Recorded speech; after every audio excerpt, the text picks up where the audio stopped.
یہ بتا دیا کہ اس محبوب کا جو مقام ہے دنیا کے اندر وہ اتنا عظیم مقام ہے کہ دنیا میں کوئی ایسا پیمانہ ہے ہی نہیں جو مقام مصطفیٰ کو بیان کر سکے. دنیا میں کوئی ایسا عالم ہے ہی نہیں جو مقام مصطفیٰ کو بیان کر سکے. دنیا میں کوئی ایسی رفت ہے ہی نہیں جو رفت مصطفیٰ تک پہنچ سکے.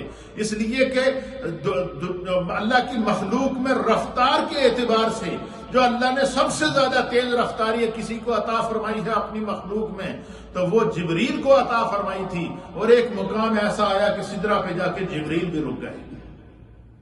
جبریل کو بھی کہنا پڑا کہ یا رسول اللہ اگر اس جو ہے وہ سفر میں اس سدرہ سے ایک بالشت بھی آگے بڑھا تو میرے پیر جل جائیں گے. تو پھر محبوب وہاں سے آگے چلے گئے. گویا کہ مقام یہ بتانا مقصود ہے کہ محبوب کا اگر ذکر کرو گے تو اس ذکر کی برکت سے خدا تمہارے ذکر کو بلند کرے گا. اگر دنیا میں کوئی محبوب کا ذکر کرے گا تو اس ذکر کی برکت سے اللہ اس دنیا میں بیان کرنے والوں اور سننے والوں کے اعمال کے اندر برکتیں پیدا کرے گا. ہم محبوب کا ذکر اس لیے نہیں کرتے کہ محبوب کا ذکر کرنے سے ذکر بلند ہوگا. محبوب کا ذکر کرنے سے اللہ ہمیں بلندی عطا فرماتا ہے, اللہ ہمیں عروج عطا فرماتا ہے, اللہ ہماری عزتوں میں اضافہ کرتا ہے. کیوں کہ اس شخص نے اپنی زبان سے عزت والے محبوب کا ذکر کیا ہے. اللہ ہمارا مقام بلند کرتا ہے اس لیے کہ اس شخص نے دنیا میں اعلیٰ مقام سب سے اولیٰ و اعلیٰ ہمارا نبی, اس نبی کے مقام اور عظمت کا ذکر کیا ہے. اس کی برکت سے خدا اس کو عزت عطا فرماتا ہے. تو علماء نے لکھا کہ اس آیت کریمہ میں نبی اکرم صلی اللہ تعالیٰ علیہ وآلہ وسلم کے سفر معراج کے سفر نامے کو اللہ نے خود بیان کیا. اور کس طرح بیان کیا؟ دیکھیں, کوئی بھی سفر ہوتا ہے اس کا اگر آپ ہسٹوریکل بیک گراؤنڈ دیکھیں, اس کی اگر ہسٹری دیکھیں, اس سفر کا اگر آپ تاریخی پس منظر دیکھیں تو وہ کیا ہوتا ہے. مثلا آپ کہتے ہیں کہ میں فلاں شہر میں گیا تھا, فلاں ملک میں گیا تھا. آپ جس سے بھی ذکر کریں گے تو وہ کہے گا جی کہ کسی نے سپانسر کیا تھا. کیسے گئے تھے؟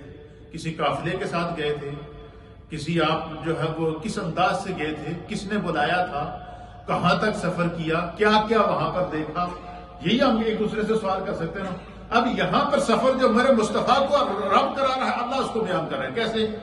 اللہ اس سفر نامے کو 7 انداز میں بیان کر رہا ہے. کتنے انداز میں؟ 7 مختلف انداز سے اللہ محبوب کے معراج کے سفر نامے کو بیان کر رہا ہے. مثلا آپ دیکھیے کہ اگر یہ کہا جائے کہ جو ہے وہ نبی اکرم صلی اللہ تعالیٰ علیہ وآلہ وسلم کے سفر کو جو ہے وہ کہ سفر کس نے کرایا. ہم دنیا میں ایک دوسرے سے پوچھتے ہیں کہ تم نے سفر کیا تو کس نے یہ سفر کرایا. تو اب یہاں پر اگر ہم اس دنیاوی امور کی طرف لے جائیں کہ حضور نبی علیہ السلام کو یہ سفر کس نے کرایا, اللہ بیان کرتا ہے سبحان اللہ. یہ سفر کرانے والی ذات, اس کا نام ہے سبحان ہے, وہ ہر نقص اور ہر عیب سے پاک ہے. پھر جو ہے وہ دنیا کا اصول ہے کہ ہم یہ ایک دوسرے سے پوچھتے ہیں کہ سفر کس نے کیا, کون سفر پر گیا تھا. تو اللہ فرماتا ہے اسرا بعبدہ, اللہ تعالیٰ نے اپنے عبد خاص کو سفر کرایا. اب یہاں علماء نے لکھا کہ کیونکہ یہاں اللہ تعالیٰ نے اس معراج میں نبی کے اتنے بڑے عظمت اور مقام کو دکھایا ہے کہ دیکھیں کہ جب ہم سابقہ امتوں کو دیکھتے ہیں نا, انہوں نے جب موسیٰ علیہ السلام کے معجزات کو دیکھا, موسیٰ علیہ السلام کی قوم نے, اسی طریقے سے عیسیٰ علیہ السلام کی قوم نے عیسیٰ علیہ السلام کے معجزات کو جب دیکھا نا کہ مردوں کو زندہ کر دیتے ہیں, کسی کوڑ کے مریض کو, کسی ایسے لا علاج مریض کو صرف اپنا ہاتھ ٹچ کرتے تو وہ شفا پا جاتا. تو اب دنیا میں ان کے جو فالوور تھے, جو جاننے اور دیکھنے والے تھے, ماننے والے تھے, جو ان معجزات کو دیکھتے تھے, تو انہوں نے یہ کہنا شروع کر دیا کہ بھئی یہ تو کسی انسان کے بس کی بات نہیں. یہ تجزیے کرنا شروع کر دیا.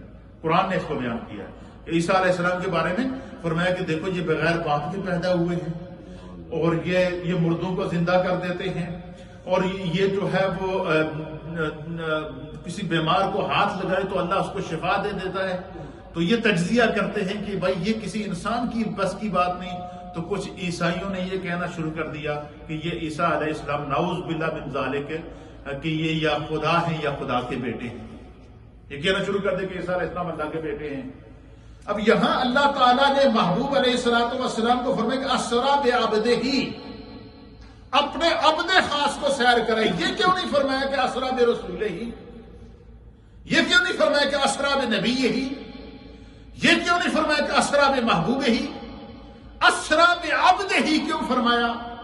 علماء اور محدثین اور مفسرین نے لکھا کہ یہ سفر اتنا بڑا تھا کہ ممکن تھا کہ اس سفر معراج کے معجزات کو دیکھ کر کسی انسان کے ذہن میں یہ شائبہ آ جاتا، یہ شبہ پڑ جاتا کہ یہ تو کسی انسان کی بس کی بات نہیں ہے، نعوذ باللہ، یا یہ خدا ہے یا خدا کے بیٹے ہیں. تو اللہ تعالیٰ نے محبوب علیہ الصلوۃ والسلام کی معراج کے سفر کو بیان کرنے کے لیے صفت عبدیت کا اعلان کیا ہے. کیوں؟